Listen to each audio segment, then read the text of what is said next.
Berlatar di sebuah sekolah SMP negara Jepang, kisah diawali dengan memperlihatkan salah satu kelas yang sedang asik menikmati bansos berupa makan siang dan susu gratis yang diberikan oleh pemerintah di sana. Tak lama, seorang guru bernama Yuko memasuki ruang kelas. Bersamaan dengan akan libur panjang sekolah, Yuko saat itu mengatakan kepada semua siswa bahwa dirinya akan memutuskan untuk berhenti mengajar akhir bulan ini. 私は今月いっぱいで教師の仕事を辞めます。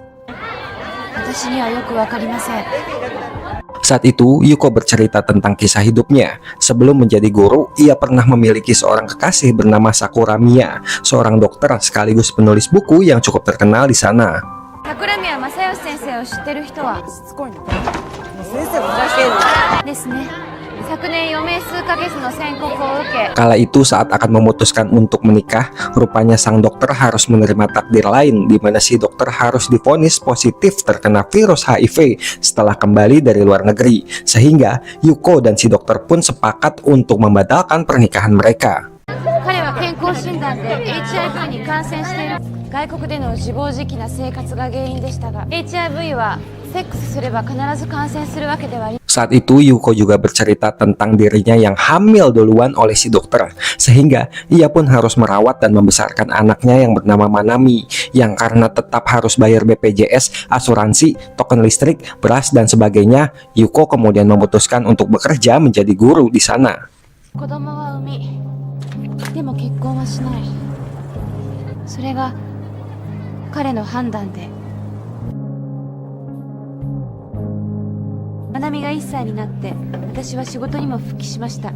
ほら、下村くん覚えてませんか？このポシェット。 Di suatu hari, Yuko pun yang sering membawa Manami ke sekolah. Seperti biasa, ia selalu menaruh Manami di ruang UKS selama ia mengajar di kelas. Dan disitulah semuanya bermula. Saat itu, selesai mengajar, rupanya Yuko dibuat terkejut tatkala melihat Manami yang tewas di sebuah kolam dekat sekolah. Setelah Manami dimakamkan, pihak kepolisian dan sekolah pun memutuskan jika Manami tewas atas dasar kecelakaan karena terpleset di kolam dan kehabisan nafas. 警察は誤ってプールに転落したことによる事故。まなみは私に内緒で毎週プールに立ち寄って。まなみの死はそれは多分保護者としてのわたうさちゃんというキャラクターが大好きでした。 Saat itu, Yuko pun berkata jika kematian Manami jelas sebagai tindak pembunuhan, di mana dua orang pelakunya yang sudah ia ketahui sebelumnya adalah murid-murid dari kelas yang ada di sana saat ini. このまま終わりにはできない。まなみはこのクラスの生徒に殺されたんです。あなた方の命を守る者は親ですか？みんな犯人が誰なのか知りたくて仕方ないんでしょうね。 Saat itu, Yuko juga ingin mendapatkan keadilan untuk tetap ditegakkan. Ia pun mengatakan akan membalas dendam atas perlakuan kedua siswa sekaligus pelaku yang menewaskan anaknya itu. Namun di Jepang sendiri ada salah satu undang-undang yang berbunyi anak-anak atau remaja dilarang untuk dihukum. Sehingga dari tewasnya Manami, pihak sekolah dan kepolisian pun juga ikut menutupi kasus tersebut. 14歳未満の者は刑法41条により Saat itu, Yuko tak menyebutkan nama si pelaku. Ia hanya memberi inisial siswa A dan siswa B, di mana siswa A ini adalah salah satu siswa yang cukup jenius dan tak banyak memiliki teman. Ia yang gemar di bidang elektro, sering membuat alat-alat elektronik dan pernah memenangkan sebuah lomba karya ilmiah antar sekolah. Sehingga semua mata siswa seketika tertuju pada siswa yang bernama Suya. こんなもの作って結果盗難防止びっくり財布は Kala itu, dari alat temuannya itu Suya berhasil memenangkan lomba karya ilmiah antar sekolah, di mana Suya yang saat itu sangat ingin terkenal, rupanya harus kecewa karena di hari yang bersamaan, rupanya sedang terjadi kasus pembunuhan yang bernama tragedi lunasi. A の殺人の動機はバカバカしいほど盗難防止びっくり財布大切なお小遣いをいいことで褒められても誰も注目してくれない。ルナシー事件。そう、ルナシー事件。 Tragedi lunasi sendiri adalah sebuah peristiwa pembunuhan yang dilakukan oleh seorang siswi SMP dengan sadisnya meracuni keempat anggota keluarganya.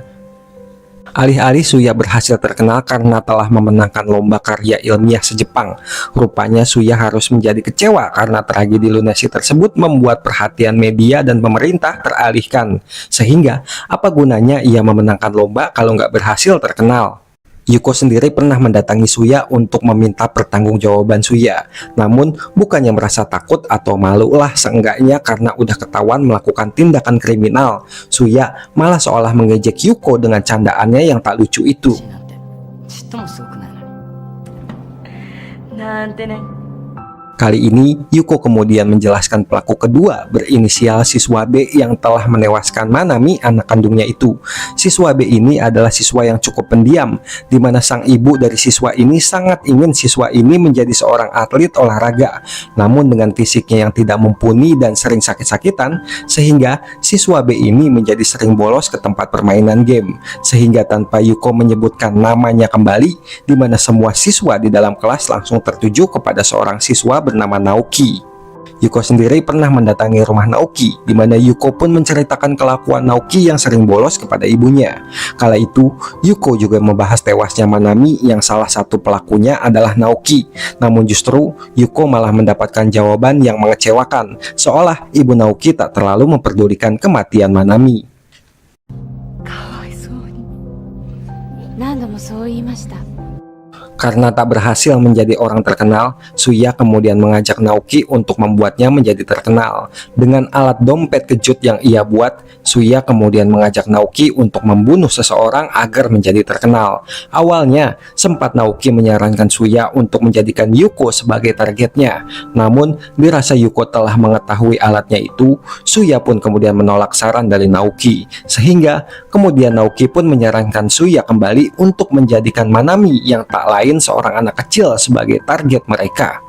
ターゲットに選ばれたのは最も幼く弱い B はマナミがプールにやってきて Karena Minami seorang bocah yang memang polos, dengan mudah Suya dan Naoki memberikan dompet anti maling hasil ciptaan Suya kepada Manami. Dibungkus dengan sebuah boneka kelinci kesukaan Manami, mereka berdua pun melakukan aksi biadab mereka. ママに頼まれてこれを買ってきたんだから。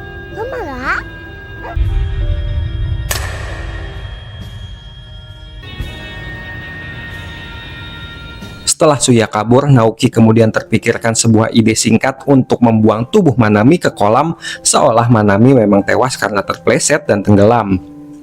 どういうことこの子動かないよ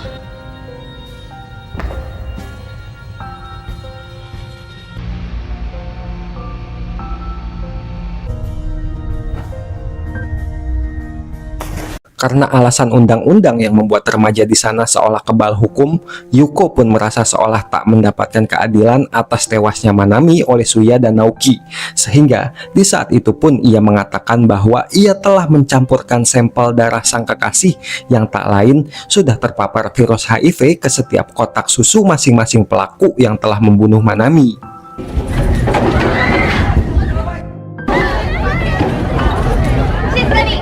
2、3ヶ月後、血液検査を受けてみてください。実感し、犯した罪を反省するには十分な時間だ。皆さんぜひ有意義な春休みを過ごしてください。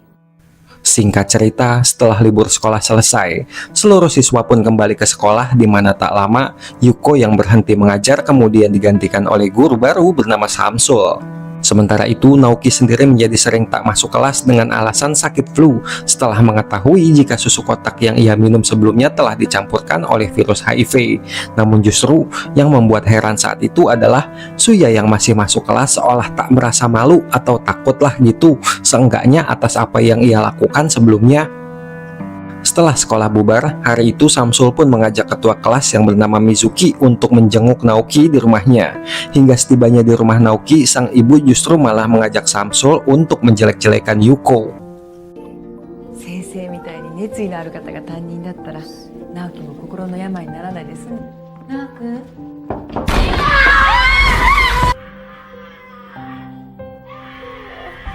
Ya, dimana rupanya selama ini Naoki tak masuk sekolah bukan lantaran karena sakit, melainkan lantaran mengalami depresi dan bertingkah seperti ODGJ.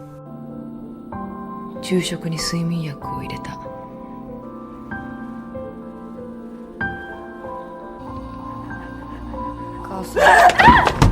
Sementara itu untuk Suya sendiri, ia pun mendapatkan intimidasi dari semua siswa di sekolah yang mengetahui bahwa Suya memang seorang pembunuh.